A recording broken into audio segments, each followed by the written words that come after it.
আসসালামু আলাইকুম রহমতুল্লাহি ওয়া বারাকাতুহু।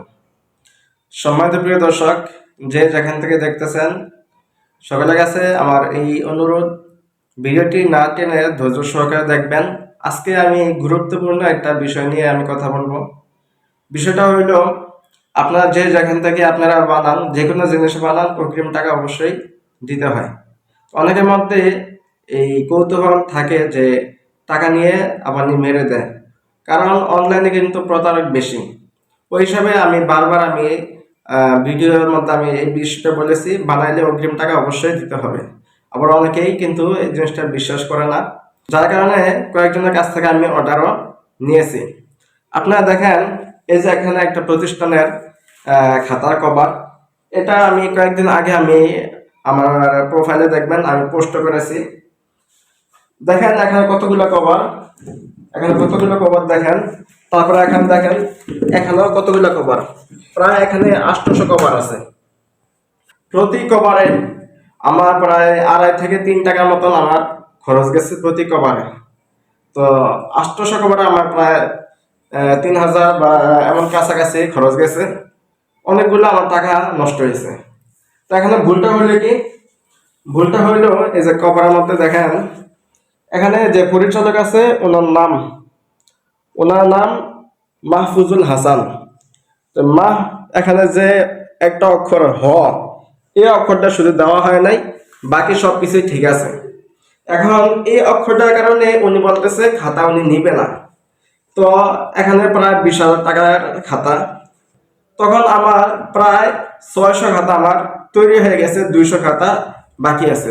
600 খাতায় আমার কমপ্লিট, 200 বাকি আছে।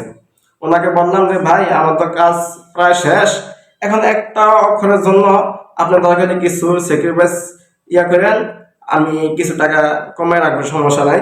এখন এই ইয়াটা করেন না। আমাদের লাভ কিন্তু সীমিত, খুবই সীমিত, আমাদের খরচটা হয় বেশি। এখন এই ইয়ার মধ্যে আমার লাভ বাদ দিলাম, আমাকে লাভ দিতে হবে না, আমি আরো খরচ কমায় ধরবো, সমস্যা নাই। কিন্তু এখন যদি এগুলা করতে যাই, খাতাগুলা নষ্ট হইব। উনি বলতেছে যদি না হয় তাহলে আমি খাতা নিব না। আমার প্রায় 20,000 টাকার মতন খাতা। তো এখন উনি খাতা নিব না, যার কারণে আমি নতুন করে আবার খাতা বানাইলাম, নতুন করে কভার আবার ছাপাইলাম, সবকিছু ওকে করে ছাপাইয়া যখন এটা আমি আবার তৈরি করলাম, প্রথমবারের জিনিস যেমন হয়, দ্বিতীয়বার যখন এটা আবার কাটিং করা হয় তখন সামান্য এদিক সেদিক হয়ে যায়।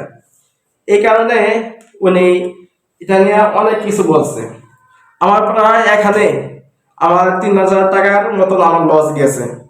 আমার এই খাতাগুলো বিক্রিতে আমার 1 থেকে 1,500 টাকা আমার লাভ হবে। আমাদের লাভ সীমিত, খুব সীমিত। আমাদের খরচটা বেশি, লেবার খরচ, বুকিং খরচ, তারপরে প্যাকেটিং খরচ, এখানে আরো অনেক খরচ আছে। তো সব খরচ দিয়া আমাদের লাভটা হয় সীমিত। এই সীমিত লাভের মধ্যে আমার প্রায় 3,000 টাকার মতন আমার লস হয়ে গেছে। তারপরও ওনার ব্যবহার আমি ভালো পাইনি। যখন উনি মালটা দেখছে, উনি এই খাতার পিছনে মূল্য দিচ্ছে 45 টাকা, যেগুলো আমি সাধারণত বলে দিই যে 30 থেকে 35 টাকা আপনারা বিক্রি করবেন। এই খাতাগুলো 26 টাকা মতন খরচ করে আপনারা 30 থেকে 35 বা 40 এমন বিক্রি করবেন, এর উপরে বিক্রি করবেন না। আমরা 96 পেজ অথবা 100 পেজ এমন দেই। আবার অনেকে কম দামে নিতে চায়, পেজ কমাইয়া দিই, ওইটা হচ্ছে ভিন্ন বিষয়। তো এই খাতা সাধারণত 35 টাকা দোকানে বিক্রি করে, উনি এটার মূল্য দিচ্ছে 45 টাকা। এখন উনি যখন এই খাতাটা নিছে, নেওয়ার পরে যখন উনি 45 টাকা বিক্রি করতে পারতেছে না, সবাই 35 টাকা করে কিনা নেয়, তখন উনি আমাকে যা তা পাচ্ছে মানে এগুলা বলছে। এগুলো আমি লস দিয়ে মাল দিছি, অনেক লস। আমি তো আমার লাভ দূরের কথা, আমার চালানো অনেকটাই এখানে চলে গেছে। লাভ আমার দূরে থাকা, চালানো অনেকটাই আমার এখানে চলে গেছে। উনি আমার সাথে ব্যবহারটা ভালো করে নাই, যা তা আমাকে বলছে। তো দেখেন ভাই, মানুষ মাত্রই ভুল আছে। এখন আমার একটা ভুল হয়েছে, হওয়াতে আমার কতগুলো টাকা আমার লসও হয়েছে। তারপর আমি ওনার কাছ থেকে একটা পয়সা আমি বেশি নেইনি। যা বলা হয়েছে তাই, কথা যা হয়েছে তাই হয়েছে। শুধু দ্বিতীয়বার কাটিং করাতে 19-20 হয়েছে। এই কারণে ওনার ব্যবহার ভালো হয়নি। আলহামদুলিল্লাহ অনেক কাস্টমার এই জিনিসটা বুঝে, কারণ মেশিনারি বিষয় একটু এদিক সেদিক হওয়াই স্বাভাবিক। তো অনেকে যখন মাল পাইছে ওনারা ধন্যবাদ জানাইছে, অনেক ভালো ভালো ভালো ভালো রিপ্লাই দিছে। এখন আপনারা বলেন, উনি একজন আলেম হইয়া উনি যেন আমার সাথে এই ব্যবহারটা করলো, আপনারা এটা কি বলেন, কি মনে করেন? তো সেই কারণে কিন্তু আমি অগ্রিম অনেক টাকা নিই। উনি আমার এতগুলা টাকা আমার নষ্ট করছে, তারপর আমি কিছু বলি নেই। এখন আপনাদের উপরে ছেড়ে দিলাম, আপনারা ভালো মন্দ এটা আমাকে কমেন্ট বক্সে জানাবেন। তো আজকে আমি এই জিনিসটা বোঝানোর জন্য, এই জিনিসটা বলার জন্য কিন্তু আমি এই ভিডিওটি করা। তো সকালে ভালো থাকেন। আসসালামু আলাইকুম রহমতুল্লাহ।